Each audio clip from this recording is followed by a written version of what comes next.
बच्चों हम कक्षा 10th की सामाजिक विज्ञान की पुस्तक भारत और समकालीन विश्व भाग 2 का अध्ययन कर रहे हैं और इसके अंदर हमारा चौथा अध्याय चल रहा है औद्योगिकरण का युग। और आज का हमारा विषय है लघु उद्योगों की बहुतायत। बच्चों पिछले वाले भाग के अंदर हमने मजदूर कहाँ से आए, उससे पहले हमने फैक्ट्रियों के बारे में अध्ययन किया था। फैक्ट्रियां यहाँ पर खुली और फिर उसके बाद में यहाँ मजदूर उन फैक्ट्रियों के अंदर काम करने के लिए मजदूरों को कहाँ से लाया गया था।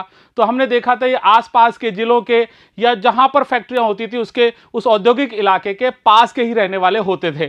लेकिन आज का हमारा विषय है लघु उद्योगों की बहुतायत। प्रथम विश्व युद्ध के बाद में भारत में जो फैक्ट्रीज थी, फैक्ट्री उद्योग, उसका बहुत ज्यादा इजाफा हुआ, यानी लगातार इजाफा होता जा रहा था। फैक्ट्रियों की संख्या दिनों दिन प्रथम विश्व युद्ध के बाद में बढ़ती ही जा रही थी। प्रथम विश्व युद्ध के बाद भारत में फैक्ट्री उद्योगों में लगातार इजाफा हुआ। लेकिन अगर अर्थव्यवस्था की दृष्टि से हम देखें तो इन विशाल उद्योगों का हिस्सा बहुत ही कम था, यानी ये विशाल उद्योग अर्थव्यवस्था की दृष्टि से बहुत ज्यादा नहीं थे। यद्यपि अर्थव्यवस्था की दृष्टि से विशाल उद्योगों का हिस्सा बहुत कम था। ये विशाल उद्योग तो अधिकांशतः बंगाल में और बंबई में ही थे। अगर हम देखें 1911 के अनुसार अगर हम देखें तो उस समय 67% ये विशाल उद्योग तो इन दो ही जगहों पे थे। बाकी जगहों पे तो छोटे उत्पादन करने वाले, जो छोटे पैमाने पर जिनका उत्पादन होता था, उन्हीं का दबदबा था पूरे देश के अंदर। कुछ ये दो बड़े शहरों पर ही, इन दो बड़े शहरों के अंदर ही ज्यादा विशाल उद्योग लगे हुए थे। ये विशाल उद्योग अधिकांशतः बंगाल और बंबई में ही स्थित थे, यानी 1911 में 67% इन दो स्थानों पर ही थे। यानी विशाल उद्योगों का 67% हिस्सा केवल दो ही स्थानों पर था, बंगाल में और बंबई के अंदर। बाकी सब जगहों पर तो छोटे छोटे आंशिक रूप से उद्योग ही थे। बाकी पूरे देश में छोटे स्तर के उत्पादन का ही दबदबा था, यानी छोटे स्तर का काम होता था जो घरों से होता था, छोटे छोटे जगहों से होता था, घरेलू इकाइयों से होता था, वो ही उनका ही ज्यादा दबदबा था। अगर आप ऐसे इस एक आंकड़ा और देख सकते हैं हम कि जो पंजीकृत फैक्ट्रियां थी उनमें मजदूरों की संख्या भी बहुत कम थी। जैसे 1911 के अंदर अगर हम बात करें तो जो फैक्ट्रियां थी उनके अंदर मजदूरों की संख्या 5% ही थी और 1931 के अंदर 10% ही हो पाई थी। यानी पंजीकृत फैक्ट्रियों में मजदूरों की संख्या भी बहुत ही कम थी। पंजीकृत फैक्ट्रियों में मजदूरों का बहुत छोटा हिस्सा ही काम करता था। यह संख्या 1911 में 5% और 1931 में 10% ही था। बाकी जो मजदूर थे वो तो गली मोहल्लों के अंदर जो छोटे छोटे वर्कशॉप होते थे या घरेलू इकाइयां, घरेलू जो छोटी छोटी इकाइयां होती थी इन उद्योगों की, उनके अंदर ही काम करते थे। बाकी मजदूर गली मोहल्लों में स्थित छोटी छोटी वर्कशॉपों में, गलियों के अंदर वर्कशॉप होती थी, उनमें काम करते थे और घरेलू इकाइयों में काम करते थे। अब देखिए हथकरघा उद्योग का विकास कैसे हुआ इसके बारे में हम देखते हैं। कुछ मामलों में तो 20वीं शताब्दी में हाथ से बनने वाला जो उत्पादन का कार्य था उसमें लगातार तेजी से इजाफा होता जा रहा था। यानी जो हाथ से काम हो रहे थे उसके अंदर 20वीं शताब्दी की शुरुआत से ही काफी इजाफा होता चला गया। और यह बात अगर हम हथकरघा क्षेत्र के बारे में इस बात को करें तो तब भी सही है, यानी हथकरघा क्षेत्र के अंदर भी 20वीं सदी के अंदर उत्पादन लगातार बढ़ता जा रहा था। कुछ मामलों में तो 20वीं सदी के दौरान हाथ से होने वाले उत्पादन में इजाफा हुआ था। यह बात हथकरघा क्षेत्र के बारे में भी सही है। यद्यपि जो मशीन निर्मित सस्ता धागा था उसने 19वीं शताब्दी के अंदर और जो कताई उद्योग था उसको बिल्कुल ही खत्म कर दिया था। कताई उद्योग इससे बिल्कुल समाप्त हो गया था क्योंकि मशीनों से बहुत सस्ता धागा ही बन करके आ जाता था, तो इस उद्योग की आवश्यकता ही नहीं पड़ती थी। लेकिन फिर भी बुनकरों ने अनेक समस्याओं का सामना करते हुए अपना जो व्यवसाय था उसको बनाए ही रखा, उसको चलाए ही रखा।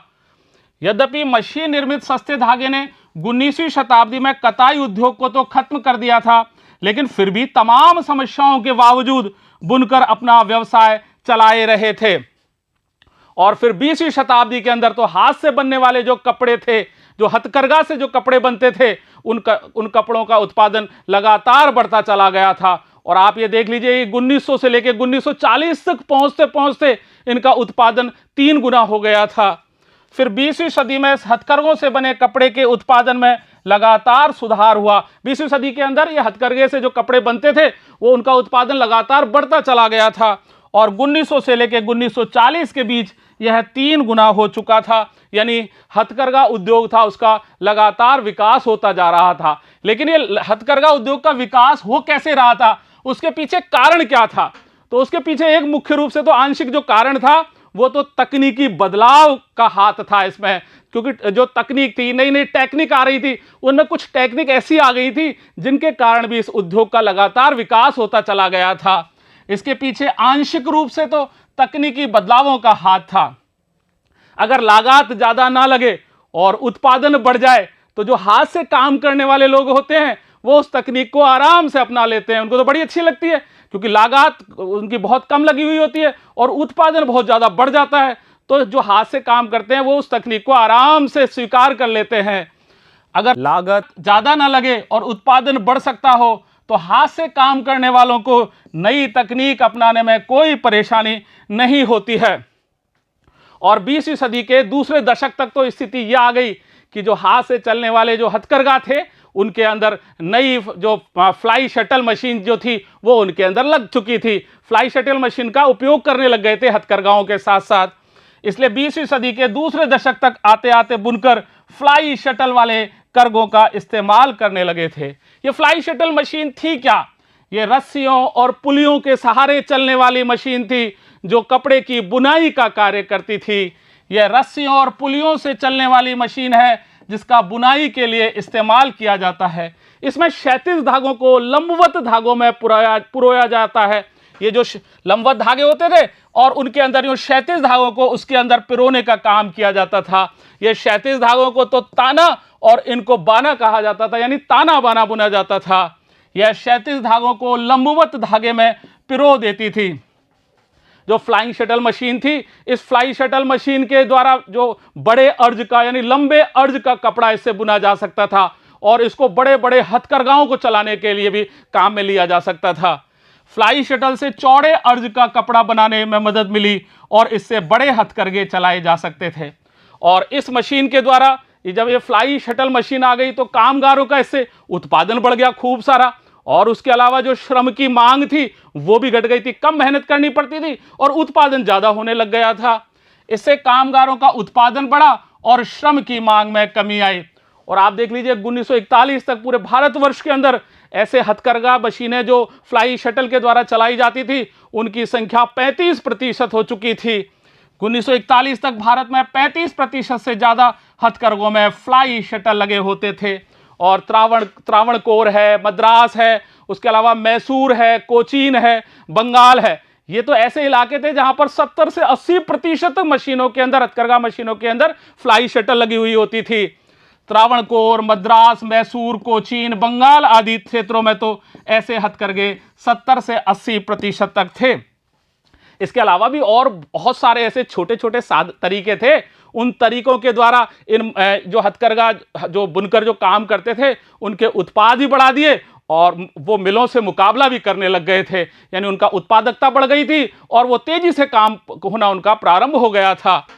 इसके अलावा भी कई ऐसे छोटे छोटे सुधार किए गए जिनसे बुनकरों को अपनी उत्पादकता बढ़ाने और मिलों से मुकाबला करने में मदद मिली थी, यानी ज्यादा इस मात्रा में उत्पादन होने लग गया था उनका। अब बुनकरों का मिलों से मुकाबला कैसे होने लगा? तो बुनकरों ने मिलों से प्रतिस्पर्धा करके, बहुत सारे बुनकर ऐसे थे जो मिलों से प्रतिस्पर्धा करके मुकाबला करने लग गए थे। कुछ बुनकर मिलों के साथ प्रतिस्पर्धा कर मुकाबला भी कर पा रहे थे। कुछ बुनकर तो ऐसे थे जो मोटा कपड़ा बुनते थे, और लेकिन कुछ बुनकर ऐसे भी थे जो महीन यानी बारीक किस्म का कपड़ा बुनते थे। बुनकरों में से कुछ मोटा कपड़ा बनाते थे जबकि कुछ महीन किस्म के कपड़े बुनते थे। अब ये जो मोटा कपड़ा होता था इसको तो मुख्य रूप से जो गरीब लोग होते थे वो ही खरीदते थे, और इसकी जो मांग थी उसके अंदर भी खूब उतार चढ़ाव होता रहता था, क्योंकि गरीब कई बार इसको नहीं खरीद पाते थे, उनकी स्थिति अच्छी होती थी तो वो ज्यादा भी खरीद लेते थे, इसलिए इसकी मांग में उतार चढ़ाव रहता था मोटे कपड़े की। मोटे कपड़ों को मुख्य रूप से गरीब ही खरीदते थे और उसकी मांग में भारी उतार चढ़ाव आते थे। अब जैसे मान लो कभी उनकी फसल खराब हो जाती थी या अकाल की स्थिति आ जाती थी, तो ऐसे जो गांवों के गरीब लोग थे उनके लिए तो खाने के लिए ही कुछ नहीं बचता था उनके पास में, और ना ही उनकी कोई नगद रकम होती थी उनके पास में। आय के स्रोत साधन सारे के सारे उनके खत्म ही हो जाते थे। ऐसे वो कपड़ा कहां से खरीद सकते थे? जो कपड़े होते थे उसी से अपना काम चलाते थे, पुराने कपड़ों से। खराब फसल और अकाल के समय जब गरीब ग्रामीणों के पास खाने को कुछ नहीं होता था और नगद आय के साधन खत्म हो जाते थे तो वे कपड़ा नहीं खरीद सकते थे। लेकिन बेहतर किस्म के जो कपड़े थे उनको तो जो अच्छी आमदनी वाले, जो खाते पीते लोग थे वो खरीदते थे, और इसकी मांग के अंदर कभी भी मतलब ज्यादा उतार चढ़ाव नहीं आते थे, क्योंकि उनका तो खरीदना चलता ही रहता था। जब भी आवश्यकता होती थी वो तो खरीद ही लेते थे। बेहतर किस्म के कपड़े की मांग खाते पीते तबके में ज्यादा थी, इसलिए उसमें उतार चढ़ाव कम आते थे। और जब गरीब भूखे भी मर रहे होते थे, चाहे अकाल आ जाए, चाहे फसल खराब हो जाए, गरीबों की भूखे मरने की स्थिति हो जाती थी, तब भी अमीर लोगों के कपड़े खरीदने में कोई कमी नहीं आती थी। वो तो अपना कपड़ा खरीदते ही थे। जब गरीब भूखों मर रहे होते थे तब भी अमीर यह कपड़ा खरीद सकते थे। अकालों से बनारसी साड़ियों पर या जो बालूचरी साड़ियां थी उनकी खरीद पर यानी उनकी बिक्री पर कोई प्रभाव नहीं पड़ता था, क्योंकि महंगी साड़ियां होती थी और अच्छे खाते पीते लोग इनको खरीदते थे, तो उनके ऊपर तो कभी फर्क ही नहीं पड़ता था। ना अकाल का पड़ता था, ना फसल खराब होने का फर्क पड़ता था। अकालों से बनारसी और बालूचरी साड़ियों की बिक्री पर असर नहीं पड़ता था। हालांकि ये जो मिल थी वो विशेष प्रकार की जो बुनाई का काम करते थे, जो हाथों से घरों में काम किया जाता था, उसकी नकल इन मिलों के द्वारा नहीं की जा सकती थी। जो विशेष बुनाई का काम था वो, हालांकि मिल विशेष प्रकार की बुनाई की नकल नहीं कर सकते थे। जैसे बुने हुए बॉर्डर वाली साड़ियां होती थी या मद्रास की जो प्रसिद्ध लुंगियां होती थी, ऐसी चीजों को मिलों के लिए बनाना कोई आसान काम नहीं था। वो विशेष प्रकार की चीजें थी, वो घरों में ही हाथों से ही बनाई जा सकती थी, वो हथकरघों के द्वारा ही बनाई जा सकती थी, इसलिए मशीनों के द्वारा उनको बनाया जाना आसान काम नहीं था। बुने हुए बॉर्डर वाली साड़ियां या मद्रास की प्रसिद्ध लुंगियों की जगह लेना मिलों के लिए आसान नहीं था। आप देखिए यहां पर हाथ से बुना हुआ कपड़ा यहां पर दिखाया गया है, कितना सुंदर है यह कपड़ा। हाथ से बने कपड़े की महीन डिजाइन की मिलों में नकल नहीं की जा सकती थी। इसकी जो बारीक डिजाइन होती थी, महीन डिजाइन होती थी, वो मिलों में कहां बन सकती थी? ये तो हाथ से धीरे धीरे बड़ी प्लानिंग करके इसको बुना जाता था, बड़े धैर्य से इसको बनाया जाता था। ऐसा भी नहीं है कि 20वीं सदी के अंदर जो बुनकर और दस्तकार जो लगातार उत्पादन कर रहे थे उनको फायदा ही फायदा होता जा रहा था, नुकसान भी थे उनको बहुत सारे। ऐसा भी नहीं है कि 20वीं सदी में भी उत्पादन बढ़ाते जा रहे बुनकरों या दस्तकारों को हमेशा फायदा ही हो रहा था। उनकी जिंदगी बहुत कठोर थी, बहुत कठिन जिंदगी थी, और वो रात दिन इसी काम के अंदर लगे रहते थे, और परिवार के सारे सदस्य उत्पादन के किसी न किसी प्रक्रिया के अंदर अपने हाथ बटाने में लगे रहते थे। यानी सभी सदस्य, चाहे बूढ़ा है, चाहे बच्चा है, चाहे महिला है, कोई भी कोई ना कोई उत्पादन का काम वो करता ही रहता था। घर के सारे सदस्य इसी काम में ही लगे रहते थे। उनकी निजी जिंदगी बहुत कठोर थी, यानी रात दिन उनको काम करना पड़ता था, उन्हें दिन रात काम करना पड़ता था, और अक्सर पूरा परिवार, बच्चे, बूढ़े, औरतें उत्पादन के किसी न किसी काम में हाथ बटाता था। यानी उत्पादन का जो कार्य होता था उस कार्य में कोई कहीं और कोई कहीं, सबका अपना अपना कोई ना कोई योगदान जरूर होता था। घर के सारे सदस्य ही उसके अंदर लगे रहते थे। लेकिन मशीनों के इस युग के अंदर भी इन्होंने इसको अतीत का इतिहास नहीं बनने दिया। फिर भी फैक्ट्रियों के इस युग के अंदर यह अतीत के अवशेष नहीं बने थे। यानी ऐसा नहीं कि हम याद करें, यानी उनका व्यवसाय खत्म हो गया हो और हम उनको याद करते रहें कि पहले कभी वो ऐसे होते थे, ऐसा नहीं हुआ। उन्होंने अतीत का अवशेष नहीं होने दिया, यानी अपने कार्य को, अपने व्यवसाय को लगातार चलने दिया। फिर भी ये फैक्ट्रियों के युग में अतीत के अवशेष नहीं बने। उनका जीवन और श्रम दोनों ही औद्योगिकरण प्रक्रिया का अभिन्न अंग थे। यानी वो पूरा का पूरा उनका जीवन जो लगा हुआ था वो इस औद्योगिकरण की प्रक्रिया में लगा हुआ था, और वो जो श्रम करते थे, रात दिन मेहनत करते थे, वो भी इसी प्रक्रिया का एक अंग ही था। उनका जीवन और श्रम औद्योगिकरण की प्रक्रिया का अभिन्न अंग थे। अब देखिए, भारत में बड़े पैमाने के उद्योगों वाले इलाके 1931 के अंदर, जो भारत के अंदर जहां विशाल उद्योग लगे हुए थे, उनको नक्शे में दिखाया गया है। और हमने अभी जैसा कि पढ़ा था कि जो बड़े पैमाने पर, विशाल पैमाने पर जो उद्योग थे वो 67% तो बंगाल में और बंबई के अंदर ही थे। तो ये यहाँ पर ये उद्योग बड़ी मात्रा में चलते थे यहाँ बंगाल में और बंबई के अंदर। उसके बाद में देखिए आप, संयुक्त प्रांत के अंदर संयुक्त प्रांत में कुछ उद्योग थे, और कुछ मध्य प्रांत में थे और कुछ मद्रास में थे। यहाँ लगभग बराबर के से उद्योग थे और कुछ उद्योग यहाँ पंजाब में लगे हुए थे।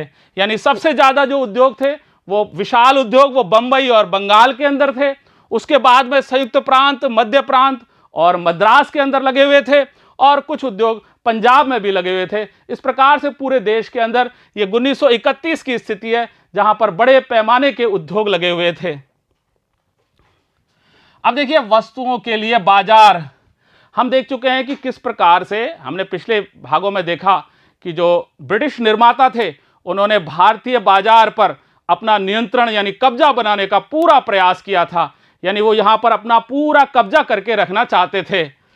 हम देख चुके हैं कि किस तरह से ब्रिटिश निर्माताओं ने भारतीय बाजार पर कब्जे के लिए प्रयास किया था। लेकिन हमने ये भी देखा है कि भारतीय बुनकरों और दस्तकारों ने, व्यापारियों ने और उद्योगपतियों ने सब ने इस औपनिवेशिक नियंत्रण का खूब ही विरोध किया। इसको खूब ही उन्होंने यहां पर नियंत्रण नहीं होने देने की कोशिश की। हमने यह भी देखा कि भारतीय बुनकरों और दस्तकारों, व्यापारियों और उद्योगपतियों ने औपनिवेशिक नियंत्रण का विरोध किया। उन्होंने यहां आयात शुल्क सुरक्षा के लिए मांग उठाई थी। आयात शुल्क सुरक्षा के लिए मांग उठाई थी। उन्होंने अपने लिए जगह बनाई और अपना जो माल है उसका जो बाजार था उसको फैलाने का पूरा प्रयास किया था। अपने लिए जगह बनाई और अपने माल के बाजार को फैलाने का प्रयास किया था। यानी उनका माल ज्यादा से ज्यादा बाजार में बिक सके, इस प्रकार का उन्होंने काफी यहां पर प्रयास किया। अब देखिए विज्ञापन, जब नई चीजें बनती हैं, कोई भी नई चीज का जब निर्माण होता है तो उसे खरीदने के लिए यानी या हम यूं कहें कि निर्माता को उसे बेचने के लिए लोगों को प्रेरित करना पड़ता है। जब लोग प्रेरित होंगे तभी उस चीज को वो खरीद पाएंगे।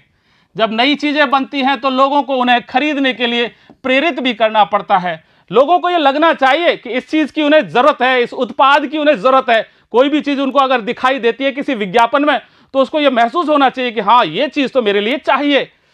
लोगों को यह लगना चाहिए कि उन्हें उस उत्पाद की जरूरत है। इसके लिए क्या है, विज्ञापन बहुत आवश्यक है। विज्ञापन के द्वारा नए जो उपभोक्ता हैं वो पैदा किए जा सकते हैं, क्योंकि वो विज्ञापन को देखते हैं, उनको पता लगता है कि भाई ये नई चीज बाजार के अंदर आई है और मुझे इसकी आवश्यकता है। इसके लिए विज्ञापन आवश्यक है। विज्ञापन के द्वारा नए उपभोक्ता पैदा किए जा सकते हैं और विज्ञापन जो होते हैं वो विभिन्न उत्पादों को जरूरी और वांछनीय बना देते हैं। यानी विज्ञापन देख के उसको लगता है कि यार ये तो मेरे लिए बहुत जरूरी है, ये मेरे लिए बहुत वांछनीय है, मुझे इसकी बहुत ज्यादा आवश्यकता है। तो विज्ञापन इस बात के लिए बड़े महत्वपूर्ण होते हैं, वो चीजों को जरूरी और वांछनीय भी बना देते हैं। विज्ञापन विभिन्न उत्पादों को जरूरी और वांछनीय बना देते हैं। वे लोगों की सोच बदल देते हैं और लोगों को लगता है कि ये चीज तो मेरे लिए बहुत जरूरी है। लोगों की जरूरतों को बढ़ा देते हैं। वे लोगों की सोच बदल देते हैं और नई जरूरतें पैदा करते हैं। आज दुनिया में चारों तरफ विज्ञापन ही विज्ञापन छाए हुए हैं। चाहे आप अखबारों में देख लीजिए, चाहे आप पत्रिकाओं में देख लीजिए, होर्डिंग्स पर, दीवारों पर, टेलीविजन के पर्दे पर, चारों तरफ विज्ञापन ही विज्ञापन छाए हुए दिखाई देते हैं। आज दुनिया में चारों ओर विज्ञापन छाए हुए हैं। अखबारों, पत्रिकाओं, होर्डिंग्स, दीवारों, टेलीविजन के पर्दे पर सब जगह विज्ञापन छाए हुए हैं। और अगर हम इतिहास में थोड़ा सा भी पीछे मुड़ करके देखें तो हम पाएंगे कि जो औद्योगिकरण की शुरुआत हुई थी उस शुरुआत के अंदर भी विज्ञापनों ने ही विभिन्न उत्पादों को फैलाने में और लोगों नए उपभोक्ता पैदा करने के अंदर इसने अपनी महत्वपूर्ण भूमिका निभाई थी।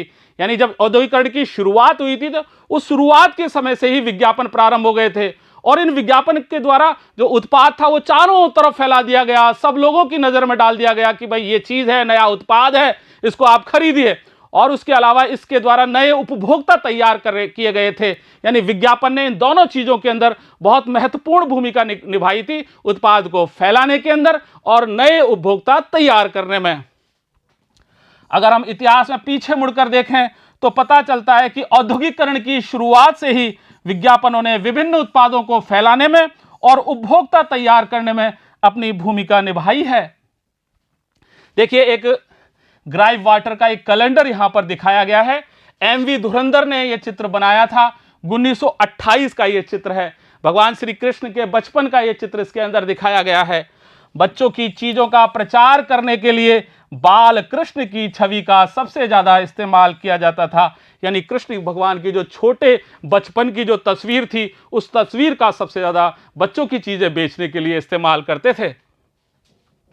अब देखिए, हम लेबल की बात करते हैं। लेबल आपने देखे होंगे, कोई चीज आती है उसके बंडल के ऊपर एक लेबल लगा होता है, उस लेबल की बात है। अब यहां से हम प्रारंभ करते हैं। जब मैनचेस्टर के उद्योगपतियों ने भारतीय बाजारों में कपड़ा बेचना प्रारंभ किया, यहां पर जो कपड़ा भेजते थे बेचने के लिए, उन कपड़ों के बंडल के ऊपर वो लेबल लगाते थे। जब मैनचेस्टर के उद्योगपतियों ने भारत में कपड़ा बेचना शुरू किया, तो वे कपड़े के बंडलों पर लेबल लगाते थे। इस लेबल का फायदा क्या होता था? इस लेबल का यह फायदा होता था कि इससे जो किस कंपनी ने इसको बनाया है, उस कंपनी का उसके ऊपर नाम लिखा हुआ होता था, और वो चीज, माल का उत्पादन कहां हुआ है यह भी पता लग जाता था। यानी कंपनी का भी पता लग जाता था और माल के उत्पादन के स्थान का भी पता लग जाता था। लेबल का फायदा यह होता था कि इससे खरीदारों को कंपनी का नाम और उत्पादन की जगह पता चल जाती थी। ये जो लेबल होते थे, ये उन चीजों का, यानी उन उत्पादों की गुणवत्ता का प्रतीक होते थे। यानी उसके क्या गुण हैं, ये उस लेबल से पता लग जाता था। लेबल ही चीजों की गुणवत्ता का प्रतीक भी थे। जब किसी लेबल पर मोटे अक्षरों में मेड इन मैनचेस्टर लिखा हुआ होता था, तो खरीदार को उस कपड़े को खरीदने में कोई डर नहीं रहता था। उसको पता था कि मैनचेस्टर का जो कपड़ा है वो अच्छा ही है। उसके दिमाग में पहले से छवि बनी हुई होती थी, मेड इन मैनचेस्टर, यानी कपड़ा अच्छा है, तो उसको खरीदने में उसको कोई डर नहीं रहता था। जब किसी लेबल पर मोटे अक्षरों में मेड इन मैनचेस्टर लिखा दिखाई देता था, तो खरीदारों को कपड़ा खरीदने में किसी तरह का डर नहीं रहता था। इन लेबलों पर केवल शब्द या अक्षर ही लिखे नहीं होते थे, इसके ऊपर तस्वीरें भी होती थी, और अक्सर ये तस्वीरें बहुत सुंदर सुंदर तस्वीरें होती थी। लेबलों पर सिर्फ शब्द और अक्षर ही नहीं होते थे, उन पर तस्वीरें भी बनी होती थी जो अक्सर बहुत सुंदर होती थी। और इन पुराने लेबलों से निर्माताओं की सोच का पता लगता था, उनके हिसाब किताब का पता लगता था, और वो उनके लोगों को आकर्षित करने के जो उनके तरीके थे, उस तरीके का भी अंदाज लगाया जा सकता है कि वो किस तरह से लोगों को इन उत्पादों को खरीदने के लिए वो आकर्षित करने के तरीके ढूंढते थे। इन पुराने लेबलों से निर्माताओं की सोच, उनके हिसाब किताब और लोगों को आकर्षित करने के उनके तरीकों का अंदाजा लगा सकते हैं। और इन लेबलों के ऊपर यहाँ मुख्य रूप से अगर हम देखें तो भारतीय देवी देवताओं की ही तस्वीर होती थी।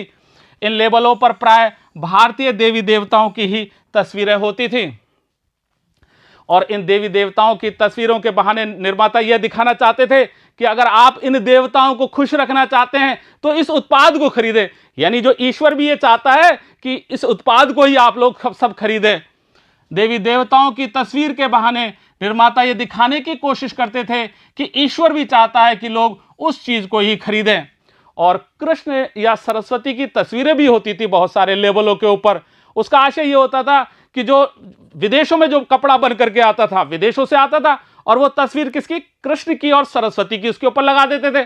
तो विदेशी कपड़े को भी भारतीय जो लोग थे वो उनको जाना पहचाना सा लगता था कि ये तो अपने यहीं पे बना है, यहीं पर किसी फैक्ट्री या कारखाने का बना हुआ है। कृष्ण या सरस्वती की तस्वीरों का फायदा यह होता था कि विदेशों में बनी चीज भी भारतीयों को जानी पहचानी सी लगती थी। अब देखिए, मैनचेस्टर का एक लेबल, उस समय का 20वीं सदी का प्रारंभ का एक लेबल यहां पर दिखाया गया है। और जो आयातित कपड़े होते थे, वहां से मैनचेस्टर से जो कपड़े आते थे, उन पे असंख्य देवी देवताओं की तस्वीरें बनी हुई होती थी। कृष्ण की बनी होती थी, कार्तिक की बनी हुई होती थी, सरस्वती की बनी हुई होती थी, लक्ष्मी की बनी हुई होती थी। असंख्य देवी देवताओं के चित्र इनके ऊपर बने हुए होते थे।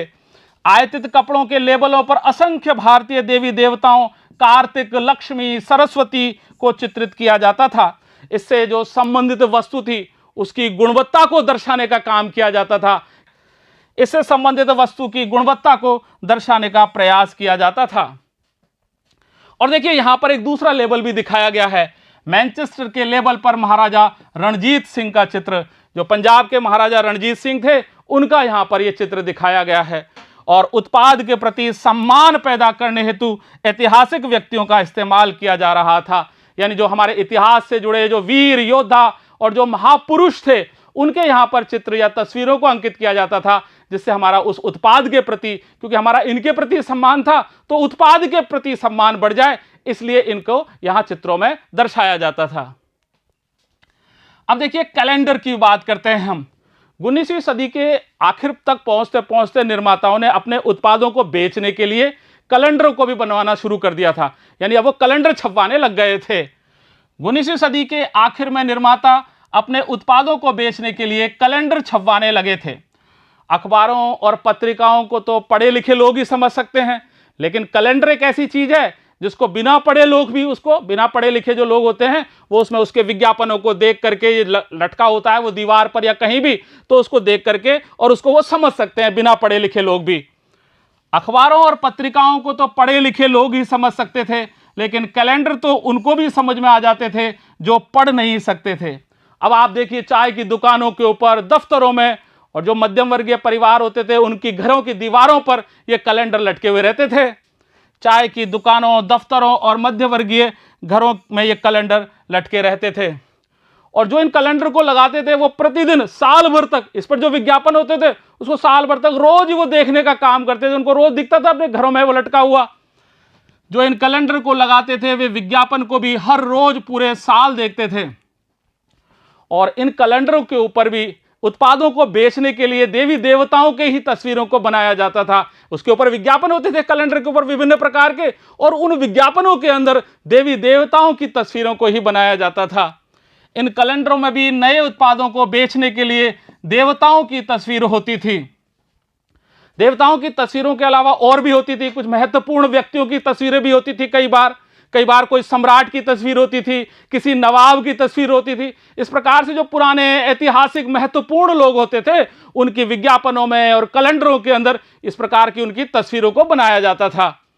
देवताओं की तस्वीरों की तरह महत्वपूर्ण व्यक्तियों, सम्राटों और नवाबों की तस्वीरें भी विज्ञापनों और कैलेंडरों में खूब इस्तेमाल होती थी।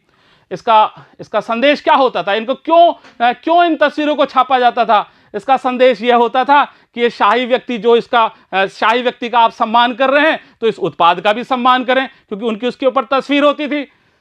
इसका संदेश अक्सर यह होता था कि अगर आप इस शाही व्यक्ति का सम्मान करते हैं तो इस उत्पाद का भी सम्मान कीजिए, और इस उत्पाद का इस्तेमाल राजा स्वयं करते हैं। उसके द्वारा यह प्रतीत होता था कैलेंडरों में उस तस्वीर के द्वारा कि इस उत्पाद का इस्तेमाल राजा स्वयं करते हैं, और ये जो उत्पाद है वो शाही निर्देश के अनुसार ही बनाया गया है, इसलिए ये जो उत्पाद है इसके गुणवत्ता के ऊपर किसी भी प्रकार का सवाल तो उठ ही नहीं सकता, क्योंकि जब राजा ही इसका इस्तेमाल कर रहे हैं तो उत्पाद तो अच्छा ही है, उसकी गुणवत्ता अच्छी ही है। इस उत्पाद का इस्तेमाल राजा स्वयं करते हैं और इसे शाही निर्देश पर बनाया गया है, इसलिए इसकी गुणवत्ता पर सवाल खड़ा नहीं किया जा सकता था। देखिए यहां पर एक सनलाइट साबुन का कैलेंडर 1934 में एक सनलाइट साबुन आया, और उस साबुन का यह विज्ञापन था कैलेंडर के अंदर। यहां भगवान विष्णु आसमान से रोशनी लाते हुए दिखाए गए हैं। यहां पर जैसे उस साबुन का उपयोग करने पर एकदम रोशनी जगमगाहट हो जाती है, उस प्रकार से भगवान विष्णु उसी प्रकार से दर्शाए गए हैं। अब देखिए विज्ञापनों द्वारा राष्ट्रवादी संदेश। जब भारतीय निर्माताओं ने उत्पाद बनाने शुरू किए और उन उत्पादों के उन्होंने विज्ञापन बनाने शुरू किए, तो उनके अंदर राष्ट्रवादी संदेश साफ दिखाई देते थे। यानी वो उनके अंदर, विज्ञापनों के अंदर राष्ट्रवादी संदेश जरूर रखते थे। जब भारतीय निर्माताओं ने विज्ञापन बनाए तो उनमें राष्ट्रवादी संदेश साफ दिखाई देता था, और उनका आशय यह होता था कि भाई देखो, अगर आप राष्ट्र की परवाह करते हैं तो उन्हीं उत्पादों को खरीदिए जिनको भारतीयों ने बनाया है। भाई राष्ट्र की आप परवाह तो तभी करेंगे जब भारतीयों के बनाए हुए उत्पादों को खरीदेंगे। विदेशी चीजों को आप खरीदोगे तो उससे राष्ट्र की भलाई कहां होगी? वो तो विदेशियों की भलाई हो गई। इसका आशय यह था कि आप राष्ट्र की परवाह करते हैं तो उन चीजों को खरीदिए जिन्हें भारतीयों ने बनाया है। और इसलिए ये जो विज्ञापन थे ये स्वदेशी के राष्ट्रवादी संदेश के वाहक होते थे। यानी ये जो स्वदेशी जो होती थी, हमारी यहाँ स्वयं के जो देसी चीजें होती थी, उनका राष्ट्रवादी संदेश के वाहक बन गए थे। यानी इसके द्वारा राष्ट्रवाद का संदेश भी वो सब जगह फैलाते थे। ये विज्ञापन स्वदेशी के राष्ट्रवादी संदेश के वाहक बन गए थे। एक भारतीय मिल में बने कपड़े का लेबल आप यहां पर देखिए। एक भारत की जो अहमदाबाद की एक मिल थी, और उस मिल के अंदर जो कपड़ा था, उस कपड़े के बंडल के ऊपर इस प्रकार का लेबल लगा हुआ था, और इस लेबल के अंदर आप देख रहे हैं कि एक देवी जैसी देवी दिखाई गई है, और ये अहमदाबाद की मिल है, और उसका जो कपड़ा है वो दान में बांट रही है। इसमें एक देवी अहमदाबाद के मिल में बना कपड़ा दान कर रही है और यह लोगों, भारत के लोगों को इस बात के लिए कि भाई आप भारत का कपड़ा ही इस्तेमाल कीजिए, भारतीय बनी हुई चीज़ों का ही इस्तेमाल कीजिए, इसके लिए वो आह्वान कर रही है। यह लोगों से भारत में कपड़े के इस्तेमाल का आह्वान कर रही है। अब देखिए निष्कर्ष पर हम पहुंचते हैं कि उद्योगों के इस युग के अंदर बड़े बड़े प्रौद्योगिकीय बदलाव आए। यानी उद्योगों का जब ये युग चला तो टेक्निक जो थी वो रोज रोज बदलती जा रही थी, नई नई टेक्निकों का उपयोग होता जा रहा था, नई नई प्रौद्योगिकी काम में आने लगी थी। उद्योगों के युग में बड़े बड़े प्रौद्योगिकीय बदलाव आए हैं, फैक्ट्रियों का उदय हुआ है और नई औद्योगिक श्रम शक्ति अस्तित्व में आई है। यानी जब फैक्ट्रियां खुली, फैक्ट्रियों के अंदर जो काम करने वाले लोग थे, जो उनमें काम करते थे, वो नई नई टेक्नोलॉजी को जानने वाले होते थे। बड़े बड़े इंजीनियर और मैनेजमेंट के लोग उनके अंदर काम करने लगे। यानी जो नई औद्योगिक श्रम शक्ति है वो अस्तित्व में आई है। फैक्ट्रियों का उदय हुआ है और नई औद्योगिक श्रम शक्ति अस्तित्व में आई है। लेकिन इस युग के अंदर भी, यानी ये जो बिल्कुल एकदम युग बदल चुका है, फैक्ट्रियों का उदय हो चुका है, कारखाने आ चुके हैं, यानी नई टेक्नोलॉजी आ चुकी है, सब कुछ बदल चुका है। लेकिन इस युग के अंदर भी जो हाथ से बनी हुई चीजें हैं या जो छोटे पैमाने पर जो उत्पादन है उसका अपने आप में एक विशेष ही महत्व है। यानी हाथ से बनी हुई चीजों का जो महत्व है वो फैक्ट्रियों या कारखानों की चीजों का उतना महत्व नहीं है। लेकिन इस युग में भी हाथ से बनने वाली चीजें और छोटे पैमाने का उत्पादन का अत्यंत महत्व रहा है। और बच्चों, इसी के साथ ये औद्योगिकरण का युग का जो हमारा अध्याय था वो यहीं पर समाप्त होता है, जिसके अंदर हमने आदि औद्योगिकरण से प्रारंभ करते हुए और उसके बाद में कारखानों का उदय देखा, हाथ का श्रम और जो प्रौद्योगिकी के जो टकराव थे, वाष्प शक्ति का टकराव, उसके बारे में अध्ययन किया था।